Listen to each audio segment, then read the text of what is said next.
So I'm very happy to announce Steve MacFeely, who made a long trip from World Health Organization coming here over to the Bay campus. So he has a very long CV, so I will try to make it short nonetheless. His original background is also statistics economics, and he actually never left the area of statistics. What I like and why I invited him in his CV is not interdisciplinary, but intersectoral profile. So he still is also in academia as a professor, but his main job is the director of data analytics of the WHO. Before that, he had more or less the same job at UNCTAD. And he also, some years now ago, he was working in the National Statistical Office of Ireland that we just discussed has a different name. It's called the Central Statistical Office of Ireland. And well, for all the rest, I let him to show us his broad profile.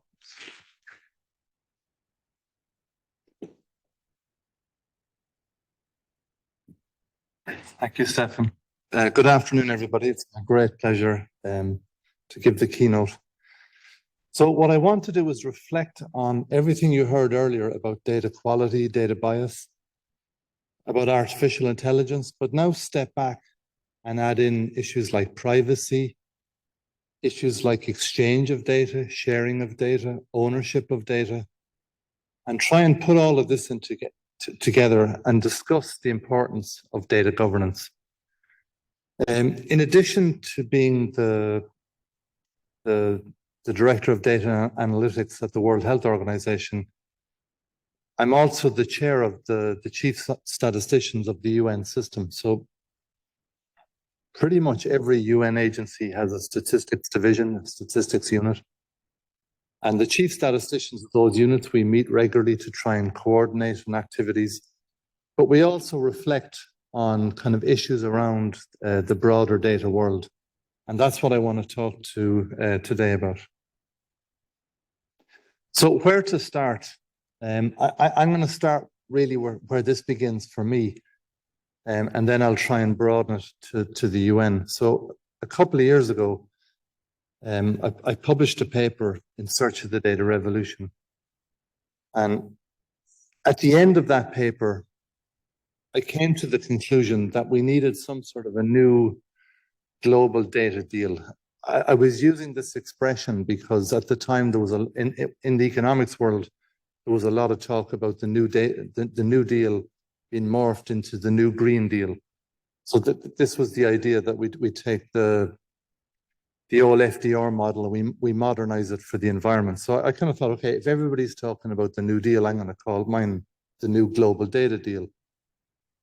And really what I was talking about was the proliferation of problems arising from fragmentation, really around data sovereignty, and asymmetries that were emerging and that have emerged between public and private data, between ownership and reward, and what this was going to do in the context of faltering multilateralism, how this was going to impact on our world in the future. And anyhow, long story short, a lot of people focused on this piece of the paper, which wasn't actually the main purpose of the paper, but it provoked a lot of discussion. Very shortly afterwards, the following year, two very important reports came out. The first one was the World Development Report. So every year, the World Bank publishes a World Development Report. For the first time in 21, they dedicated the entire report to data, and in particular, data for better lives. And in this report, the main theme is that we need a new social contract to manage data. That data are now so fundamental to so many aspects of our lives, and we're all generating so much data that really this needed to be taken seriously. In parallel, UNCTAD, my former employer, published a report on the digital economy, and they're looking really at the exchange of data, and in particular, the movement of data across international borders. And they're looking about the legal and the technical issues around that. And I'll come back to that in a moment. The World Bank, as they were preparing for this, they approached me and they said, look, we know you guys, the chief statisticians, are thinking about some of these issues. So we'd like to give you a subchapter where you can reflect kind of what's the thoughts of the UN. And in that, reflecting kind of the earlier parts of the paper, and then we discussed it, and we came up with this idea of a new global consensus on data. So we were trying to find words, because again, this is geopolitically very sensitive stuff. So we were trying to find terms that weren't going to alienate anybody before we'd even figured out what it meant. But in this, really, we were saying, look, that data need to be safeguarded as a global public good. And that's really the essence of what we're saying, that this stuff now is so important that it can't disappear and all become proprietary. And these are tensions I'll talk about in a moment. Now, just before I move on, just to say something about the geopolitical environment. In the UNCTAD report, and this is common in a lot of academic research, they make the point that when you look at kind of governance from a sovereignty perspective, there's essentially three models globally, or at least three that we know of. So you have the US model, which is really focusing on private sector. So it's pushing the proprietary model. It's allowing the private sector to basically self-regulate and manage the data. Within the European Union, we're all familiar now with GDPR, and the focus is very much on the individual rights, protection of individual data. And then in Asia, and most particularly in China, it's really about government. It's about the state and how you control data to manage the state. So the three very, very divergent models. What we don't know really is there any coherent view coming out of Africa yet? And is there any coherent view coming out of Latin America? It's not clear that there is yet. But even as it is, there's three completely different ideologies that exist. And that's one of the challenges around thinking about data governance in the future. How do we produce something that straddles those ideologies? So in preparation for the World Development Report coming out, we decided to try and socialize the idea. So I've just put up some references. And here you can see we were using the word convention. So not convention in the sense of a meeting, but convention in the sense of a legal instrument. And our thinking was kind of crystallizing as we were writing. We were saying, okay, we need some sort of a international management system to help us look at how data are managed in the future, how we define ownership, how we allow the exchange of information in a way that protects individuals. And just to quickly kind of summarize what those blogs are talking about, we're really saying that data is the single word that defines our age. This is the data era. And critically, data have assumed a new importance. So up until now, we traditionally as statisticians, we thought as data as inputs to our statistics, which would then go on to inform policy. But in fact, now data are a policy issue in and of themselves, which is a completely different departure from 20 years ago. They're a globalized commodity, so they're equally shared, duplicated, traded. And crucially, they're the glue that binds the modern digital and services economy. So this stuff is really important, and we heard examples of why that is today. Like a lot of things, I mean, there's a lot of parallels you could make with nuclear power. And you look at the struggles they had on how to manage nuclear power back in the 50s. This offers immense potential, but also immense peril if mismanaged. So you've got a tool that potentially offers huge liberation, but clearly a weapon for exploitation as well if mismanaged. So how do we manage this? How do we transcend borders? How do we challenge national sovereignty for something that's been thought of a new form of capital? So these are some of the issues that we were kind of grappling with. And clearly, a kind of a regionalized or a fragmented approach is going to pose real challenges for the global economy, but also, I think, for global, local society as well. So some of the questions that we were trying to consider is how to balance the well-being of people, of us, of communities, so that we can gain insight from the data, so we can improve our lives. So you can see this is very much the UN mission. But how, at the same time, how do we protect our privacy, and how do we shield ourselves from misuse and abuse of data? What's the correct balance or equilibrium between proprietary ownership and public goods? Which data should be protected as public goods, not just in the economic sense, but in the broader social sense? And I'll come back to that in a moment. And clearly, how do we support a competitive economy? I mean, what we're talking about here is not governing data in a way that controls data. We want to unleash it at the same time so that we get the best of the data, but in a way that's safe. So, I mean, this is a huge ask that we're talking about. Now, as we were having these discussions, meanwhile in New York, the Secretary General had produced our common agenda. And within that agenda, there's 3 pillars. And it's interesting when you look at them: duties to the future, new global public goods, and networked and inclusive governance. You could put data in all of those, or you could say data is critical to all of those. But for reasons best known to the UN, they put us in pillar 2, and they decided to look at data within the context of public goods. So we come back to Switzerland. So in 2021, the World Data Forum was in Bern in October, so almost 2 years ago. While we were at Bern, the HLCP, which is the High Level Committee on Programs, which is basically the high-level body in the UN that looks at strategic issues, they telephoned my colleague Angela May, who's the other co-chair, and said, okay, we've been reading your blogs, we've seen the discussion in the World Data Forum, we've reached the conclusion that this is a serious issue, but we don't know who should manage it. We don't know like who deals with it. So our thinking is the chief statisticians of the UN, you guys should know something about data. And also you seem to cooperate pretty well. So will you take on this job? And we need an answer now.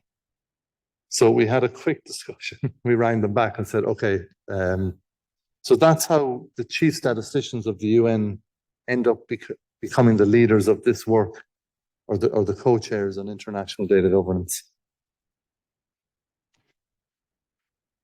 So that's 2021. We begin working, so we're really given a very broad mandate. And the first concept paper that we develop is really just a concept paper on international data governance. And in that, we're looking at the gaps in data governance and data flows, and really trying to articulate, why does the world need better data governance? We're looking at the existing data frameworks and kind of saying, okay, what's missing? And we're also looking at the opportunities for the UN system. So we went back to the UN in 2022 and said, okay, so this is our thinking. There was a lot of discussion, but in broad measure, the UN, these are the principles of the UN, said, okay, this seems to make sense. Keep going. Now, one of the downsides of the HLCP is that their documents are privileged. And word had got out. So a lot of people were ringing us and saying, what's going on? We hear you guys are working on data governance. We hear the UN is working on data governance, but we can't see any materials. So we very quickly published a paper in the Statistical Journal, just trying to explain what was going on. So this paper, which is available, it's really trying to explain the first paper that we brought to the UN, so that we could say something in public, because there was so many people asking us, what on earth are you guys up to? So again, for people who are interested, I just encourage you to read that paper. Since 22, so since spring of 22, we really start to see the stars align. Probably the first big development we saw was a thing called HLAB, which is the high-level advisory board on effective multilateralism. Now, I'll say a little bit about politics here. Originally, when this group was set up, it was the high-level advisory board on global public goods. A lot of member states objected to the concept of public goods. So the group was renamed Effective Multilateralism. And this is where data starts to intersect with global politics. So why are global public goods an issue? So take something like Brazil. In the context now of climate change, they're afraid that the rainforests may be viewed as a public good because they generate the oxygen for the planet. So they don't want the rainforest being called a public good. So they don't want public goods on the table at all. Japan don't want public goods because they want to push shit back into the ocean. So they don't want anybody saying that the oceans are public goods because they want to put nuclear waste back into the oceans. So different countries, for different reasons, don't want the idea of public goods. And this is important in the context of data. But anyhow, renamed, did this group come out with some very important decisions? So that they talk about digital and data governance. So they're linking the two together for the first time. And this is really important. And they make a number of really important recommendations. So they talk about digital transition. So that they make the link between data and digital, which would include AI. And they see convergence between the principles on data governance and the Global Data Compact, which is, if you're following the UN, this is a big initiative at the UN at the moment. And they're really talking about the importance of the two being linked together. And this is profoundly important for our work. A slight diversion, but back to the idea of public goods. We spent a long time, we went down a bit of a rabbit hole on this, on what is a public good and the idea of data as a public good. So surprisingly to me, when we started looking at this issue, there's actually the only school of thought that offers a definition on public goods is economics. So sociology, philosophy, nobody else really defines what a public good is.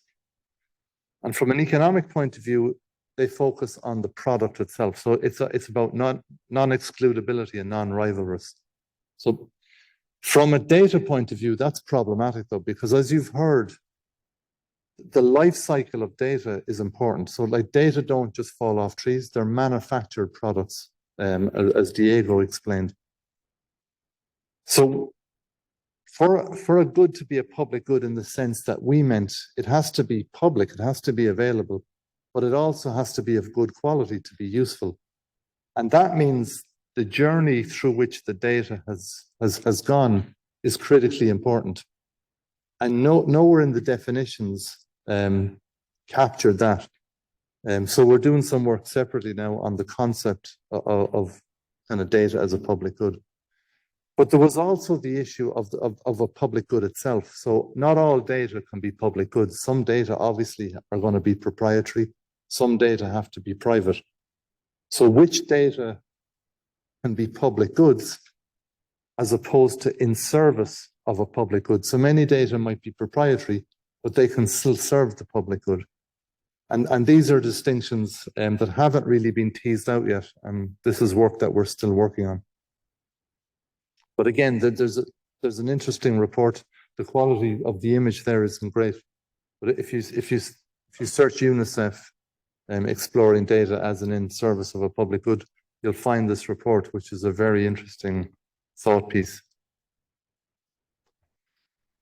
So this brings us up to the spring of this year. So we continue to work. We take the feedback from the high-level group.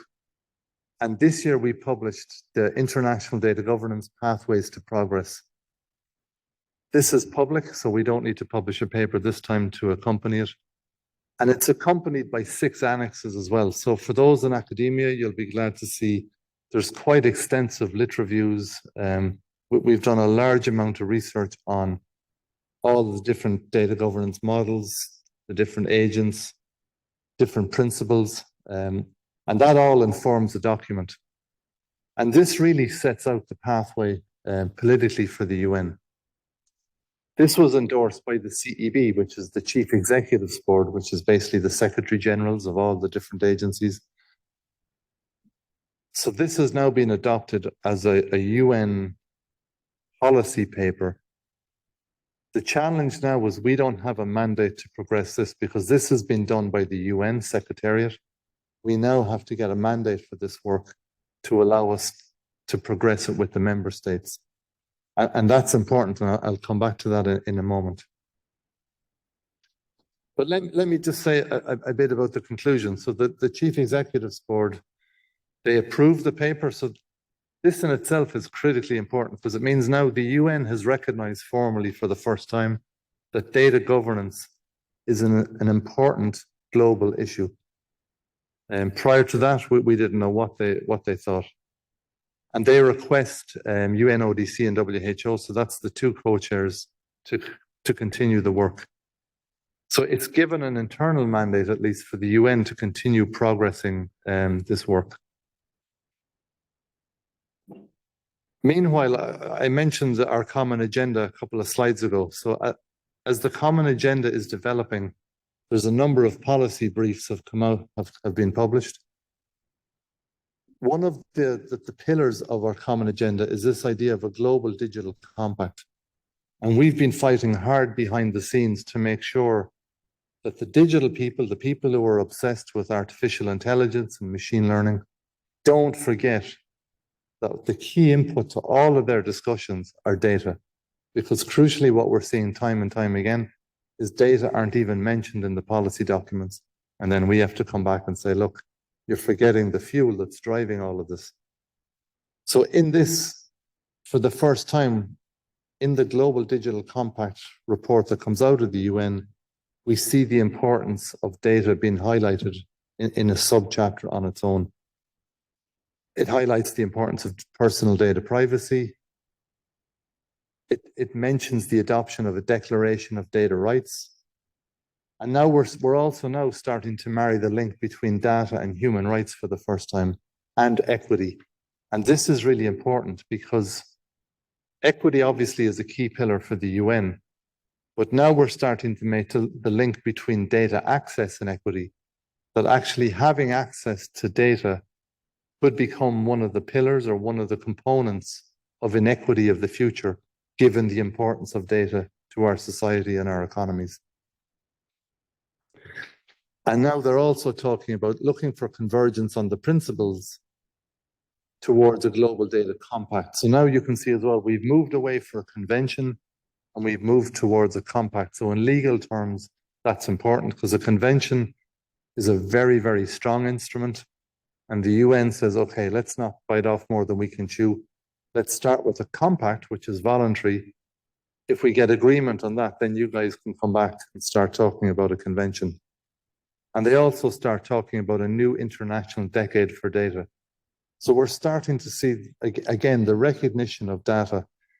And you can think a lot of this stuff as blah, blah, blah, you know, this is the UN, but blah, blah, blah is the beginning of how things happen. Like these things have to be set out for other things to move forward. So let me just finish with some next steps and some reflections. So the next steps now, in the pathways, the first step was to look at developing a set of universal data principles. So we go back to the HLCP next month with a kind of a white paper on what a set of universal data principles might look like. I mentioned there's no mandate, and in fact, one of the issues that we're acutely aware of as the core group working on this is that there hasn't really been any consultation beyond the group that are working on this. And this is a big concern for us. So we're really pushing the UN principles to allow us to do some sort of a global consultation on the universal data principles and start preparing a proper declaration.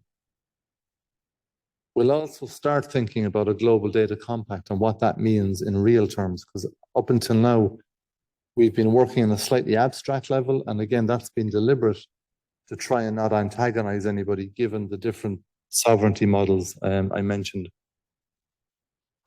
As I said, principles, compacts, conventions, none of these are enough. These are just UN instruments, but they are an essential start because they set out definitions, they set out relationships, and they begin a discussion. And without those, I think it's really impossible to bring everybody to the table. And this is a critical point. Who is everybody in the context of data? So one of the discussions we've also been having is the shortcomings of the UN structure to deal with data. The UN is a member state-driven organization, but member states are not enough in this conversation. It's not enough to have member states agreeing on universal data principles or a compact and having the private sector and having civil society as observers, because civil society, us, the people, we're the people generating the data, and you could make the argument we own the data, but the private sector are actually the ones who control it for the most part. So the member states have actually become slightly secondary in the data story. So the UN is struggling now from an institutional perspective, how to bring these bodies together and how to give them equal voice so that whatever we produce actually reflects all of the players in the modern kind of data ecosystem. The other thing I mentioned is like there's clearly geographic tensions. We know about the ones between the US, Europe, and Asia, but maybe there's other ones. And a lot of people have argued in the literature that this is the new Cold War.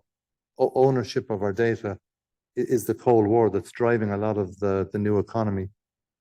But at the same time, when I go out to meetings like this and we discuss this, we see a growing demand for leadership. We see people crying out and saying, look, thank God somebody is looking at these issues. Thank God the UN, somebody is doing something about this. So we see people in private sector, surprisingly maybe, are saying, look, we would really welcome this. We would welcome some sort of guardrails because we're not sure what the boundaries are. And no matter how cavalier they may be, they still have to be careful. If they overstep the boundaries, there can be a backlash. So we see this interesting tension of, at the political level, there's caution, but at civil society level, even at private sector level, we see a lot of interest and kind of guarded enthusiasm for this work. And people saying, okay, thank God, somebody's doing something. So with that, I will stop. Thank you.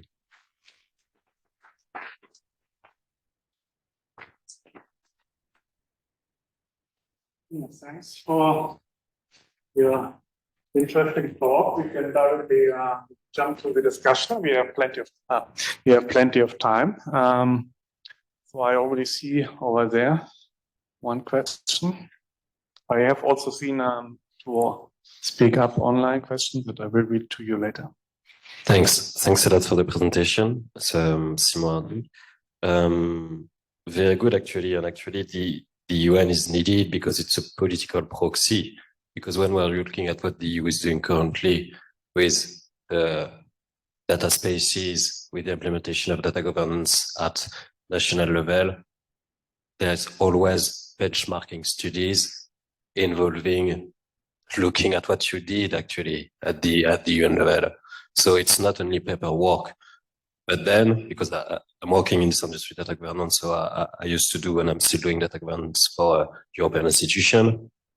We have the feeling that sometimes we're reinventing the wheel over and over, and looking back at the DAMA book and those kind of things.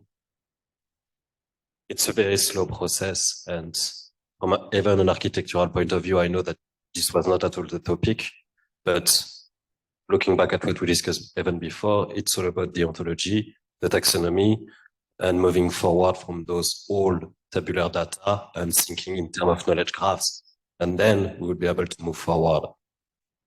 So it's not really a question, but I think that without you guys, it would be very difficult to have the EU just coming and explaining to the US what to do, because as you said, there's really different view, and we need to be very careful about that thing. Thanks a lot for the presentation. It was excellent. Thanks a lot.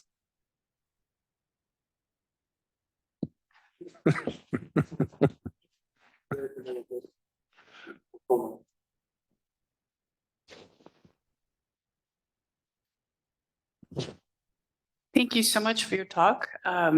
Just a very brief question for you to add on to what was already said. So in regards to artificial intelligence, we're seeing, first, I confirm everything that you said in your talk. I have no disagreements and really affirm what you're working to do. But in terms of artificial intelligence, we see very meaningful power imbalances that relate to the different methodologies and models, governance models that you articulated. I would actually add two models to that. I would add to the models that are emerging from Africa right now, but we're just beginning to see some convergence. I would also add the India model, which is really important. And that model has been deeply influenced by the Aadhaar ecosystem. But India is going to be a very important model of governance to consider because it is more group-based as opposed to individual-based, and it creates some very intriguing differences. And it also focuses on equalizing the poverty issues within data governance. So it's interesting. But to get to the other question is in regards to AI ecosystems in particular, and the meaningful political imbalances which we are now seeing, because basically you see these groupings, political groupings, where folks see a finish line and they see a very competitive nation building, economic building industry on the verge of really exploding, and they want to finish first. And competition is the name of the game, and there's really not a lot of data sharing. There's a lot of we're going to do this, and a lot of elbows. So I'd love to hear your thoughts on that particular power imbalance, which is very meaningful. Thank you. Okay, so on the power imbalance, let me frame it this way. So some years back, we saw the emergence of open data, which is well-intentioned. So just to make clear before I start criticizing it, it's well-intentioned and it's a good idea. So what they're pushing to do is make data open. But I would argue, and many would argue, that what it has done, though, is created an asymmetry now where the pressure has all been heaped on the public sector to open their data. And it's left the private sector completely off the hook.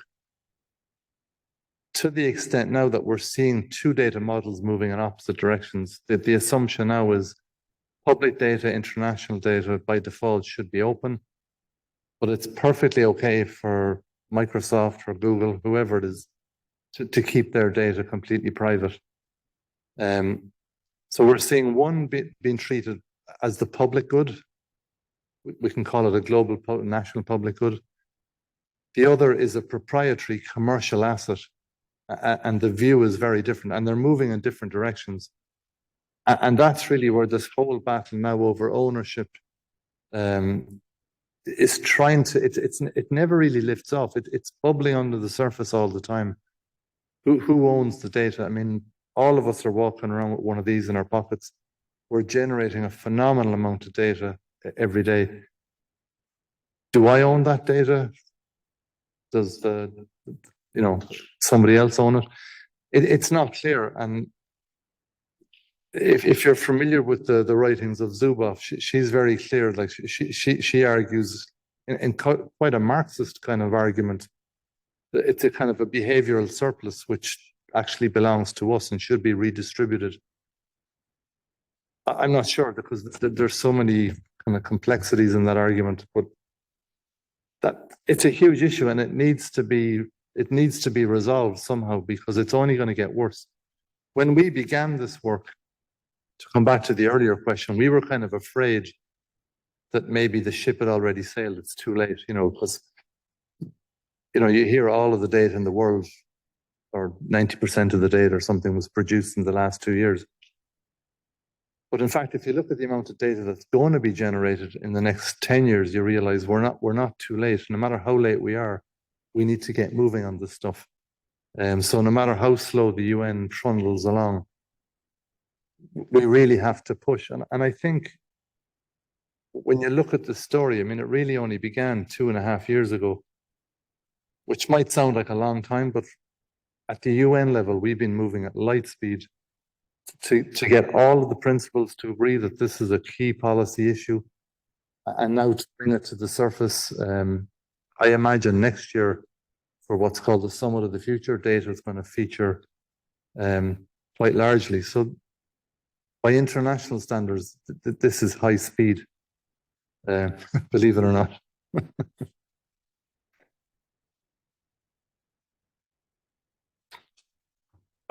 Thanks for a great talk, and I'm really happy to see the UN move, as you say, at light speed into this important role.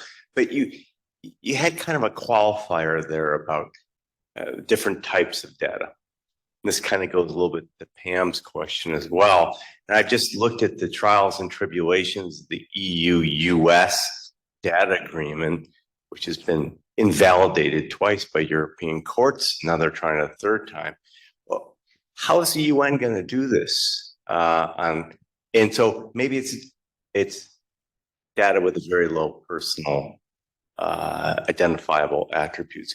I don't know. I just asked the question. Yeah, that's a great question. At the moment, we're talking about data in the abstract. So in theory, all data are included in this idea. As I said, we've really been working at this at secretariat level. We haven't gone to the member states yet looking for a mandate. That's when that's where we get the acid tests. But we're under no illusions at the moment. If you look at the negotiations over the Convention for Cybercrime, there's an absolute bloodbath at the moment, and it's over data. So we're under no illusions, and it really falls down. I mean, that notwithstanding what Pam said, but it really breaks down along the models that I articulated. They're the three big blocks. But we have to try. I mean, so as I said, we start very abstract. We get as far as we can under the cover of darkness of being opaque. At some point, we'll have to take off our clothes and reveal the truth, but we'll go as far as we can, and at least try and socialize the debate. How far we'll actually make, I don't know, but like for me, it's really, really important that we try and get the principles and some sort of a compact agreed. However weak it may end up being, this is the beginning of a journey of, like I said, the transition of thinking about data from just as an input to policy to now being a global policy in and of itself. That in itself is a huge step forward.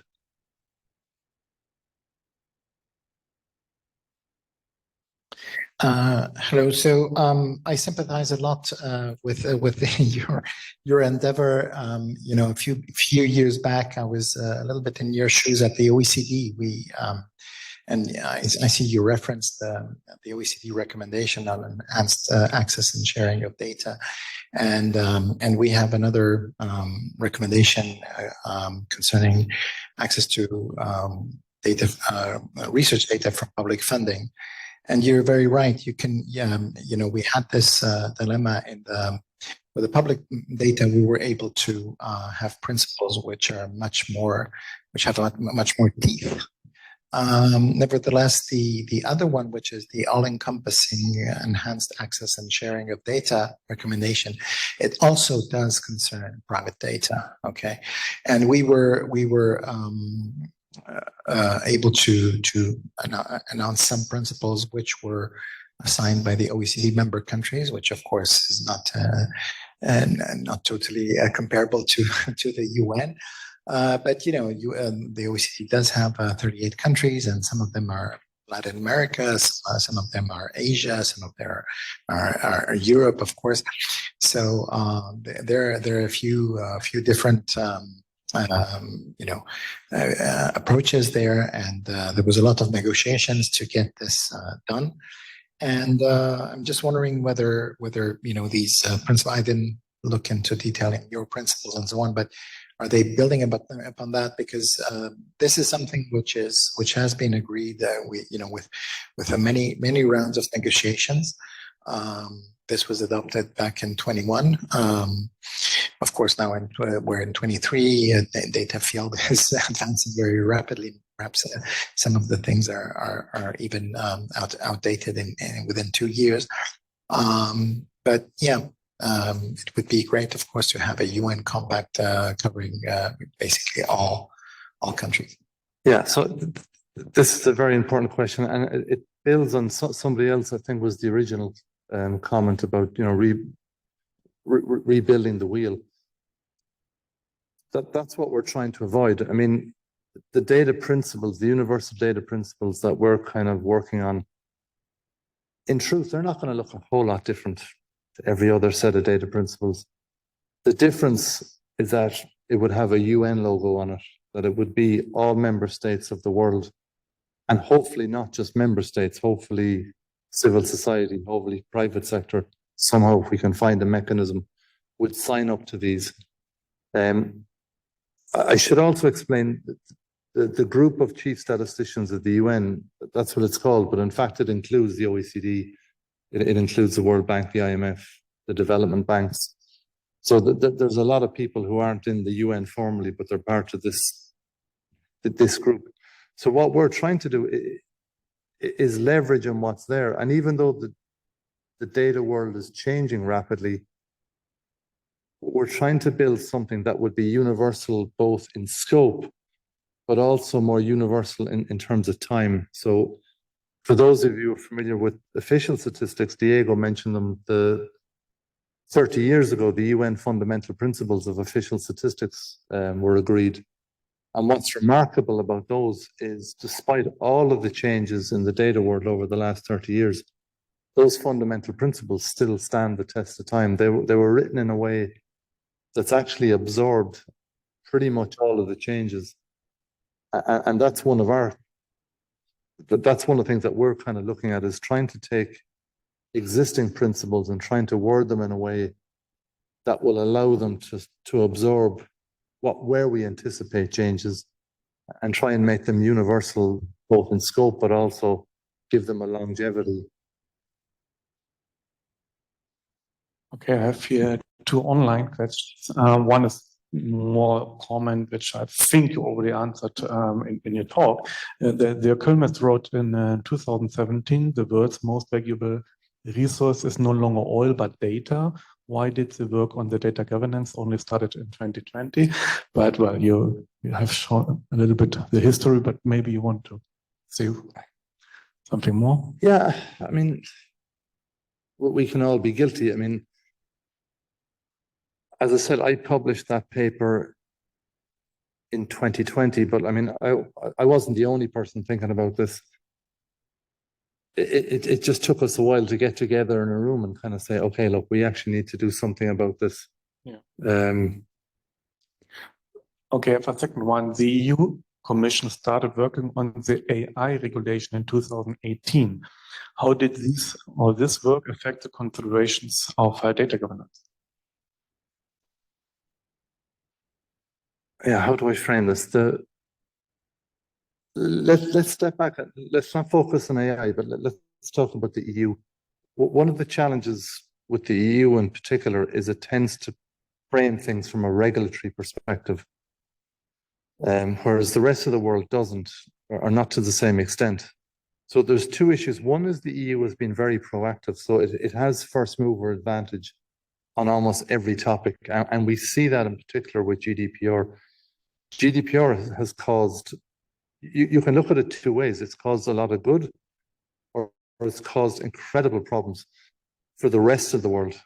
Because now if you want to engage with the EU, you have to be GDPR compliant. So in a way, by being the first mover, what the EU has done is shoved their model of data governance down the throat of a lot of other people.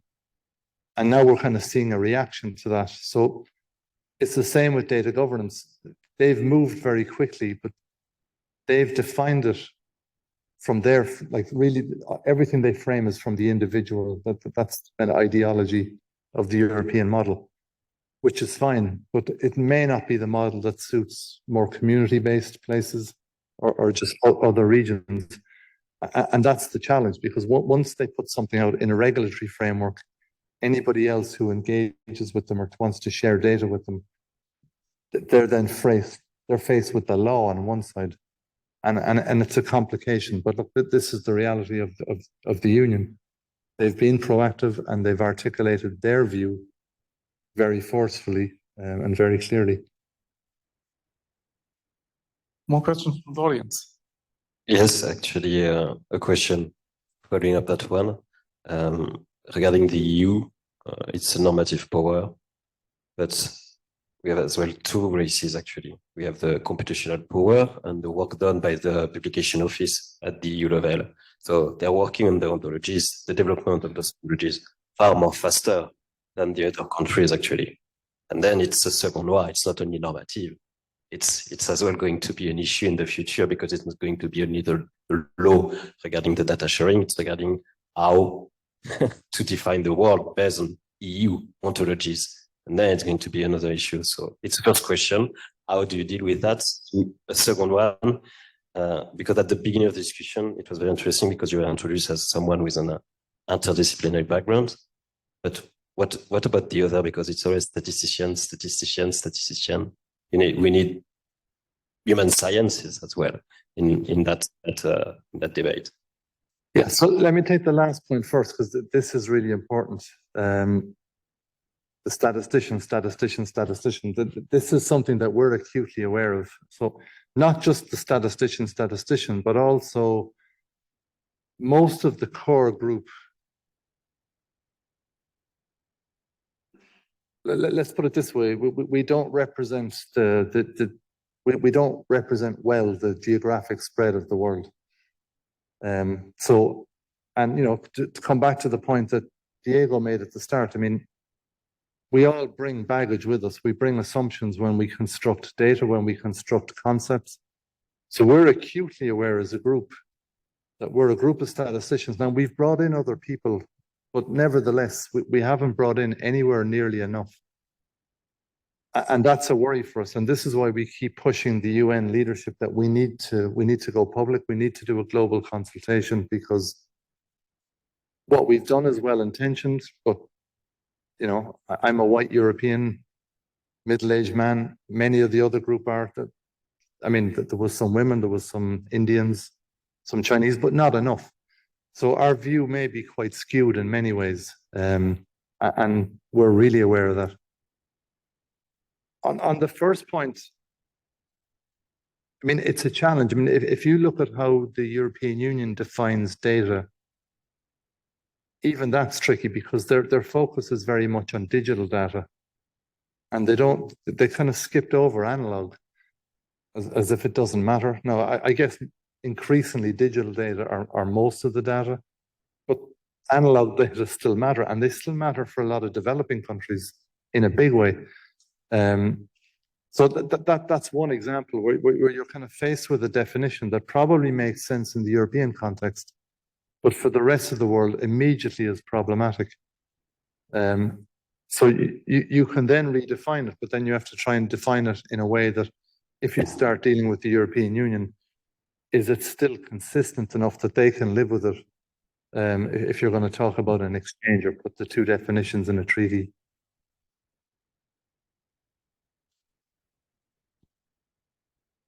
I'll have mine of the One Goal Initiative for Governance. I was involved also in the run-up to the Digital Compact until now.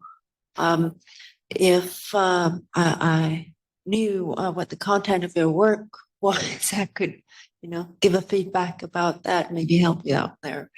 And I wanted to say that I have this question in my mind about a possible duplication or multiplication of CO2 emissions due to the fragmentation that we have in the world, where infrastructure is being built in a redundant manner. If you look at the thing because each party wants to, or each group wants to have their own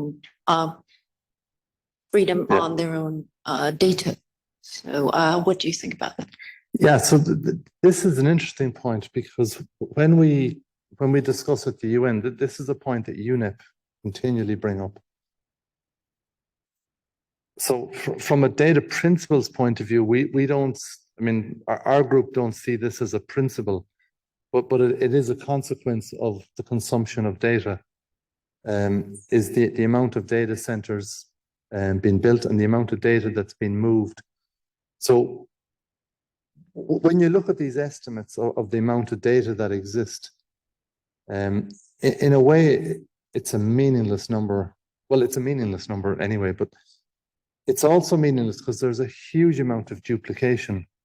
You know, my dad's retired now, and I'm pebble dashed every day with these crazy memes that he finds on the web because he's got nothing better to do. Every once in a while, I'll find one of them funny, and I'll send it on to somebody. And like those things are just that's just one example of stuff that's just moving around. It's all content, but it's just duplication. So what I would say from our point of view, it's not the key concern, but at the UN, UNEP are really focused on this. They keep bringing this issue up about not so much in the principles or in the compact, but this is the consequence of fragmentation and how to reflect it. So I'm not really qualified to answer, but I will say that this issue, it keeps coming up in discussion. And yeah, I guess it'll be aired somehow I think more in the context around this work rather than in the work directly.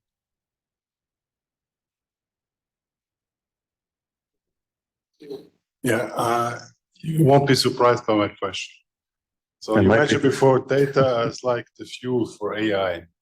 Now, if you think of a pre-trained large language model, which is again data, which is a product of AI, is this now, with respect to your principle, is this treated as data, or how far do you go? Whether it's the raw data produced by humankind, where it's a product, the data produced by ISS? This is a really good question because the notion of what we call recursive data is really one of the challenges when you come to ownership. So if you produced a piece of data originally, let's make it simple. Let's say it was survey work. So the ownership is clear. But then I do something to it. So it doesn't even have to be machine learning. I just clean it or I derive something from it. What then is that still your data, or has that now become my data? And it's really unclear. So the origins of and the kind of delineation of each stage of the process, what does that do for ownership? I mean, this is a legal question, but it's a really, really important one because once you start moving data and somebody does something to it, anything to it, it's not clear that it's the same data anymore. To a statistician, clearly it's not the same data because it's been corrupted, not necessarily badly, it might have been improved, but it has been corrupted, so it's not the same as the raw data. To a lawyer, I'm not sure that they would agree with that. I just don't know. But it's one of the issues. Recursive data is a really, really big challenge from a legal point of view.